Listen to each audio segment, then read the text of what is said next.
close after the Tennessee Titans snapped an 11-game losing streak to the Colts. They will be looking to keep their AFC South position by taking down the Cleveland Browns, Jason Wolf explains. Autumn Allison, USA Today Network. Tennessee Titans can't lose to the Browns. Well, they can, because nothing in the NFL is surprising anymore, but they can't lose to the Browns, and deserve a single positive thought about their chances in the AFC South in the 2 long weeks that follow Sunday's game in Cleveland.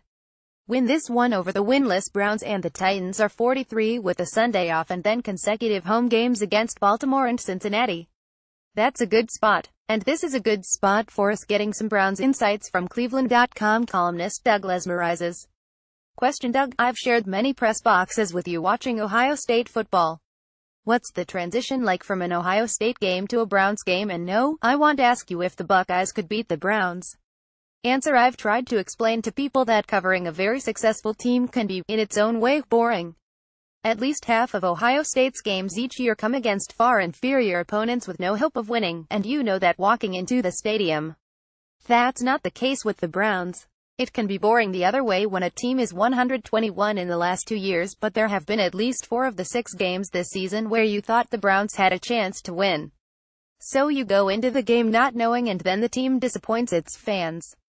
I actually am fascinated by this attempt to tear it down and build it back up and try the rare strategy of tanking in the NFL, which they clearly did last year. So, while this franchise remains dysfunctional in many ways, I find it all endlessly intriguing. I know that is not the case for the loyal fans here who have suffered for too long. They're just sick of losing. What in the world is Hugh Jackson doing at quarterback? Bench Kizer and then go right back to him? Is he on a confidence-wrecking mission? Hugh is coaching like a desperate man.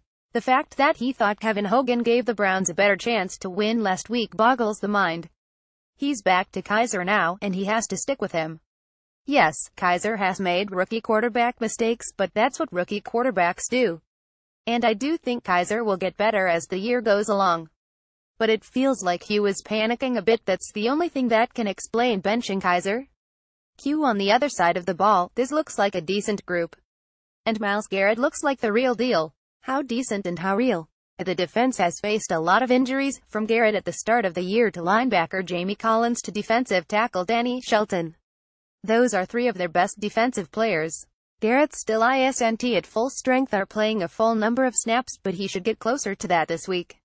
He's an instant game changer and seems worthy of the number 1 pick. Fellow first-round pick Jabril Peppers is playing out of position at free safety and generally used in a strange way, and he's struggled.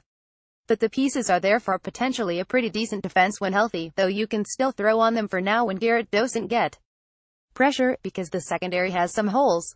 Obligatory off-field question: how have Browns fans reacted to the politically charged atmosphere around NFL games this season, and where do you think things are going after the meetings in New York this week?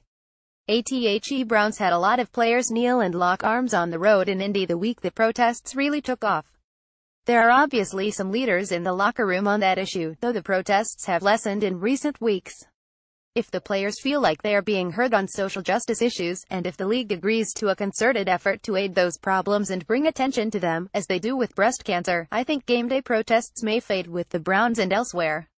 If those steps are taken, there will have been progress in the area which mattered to the players all along and was the point of this whole thing.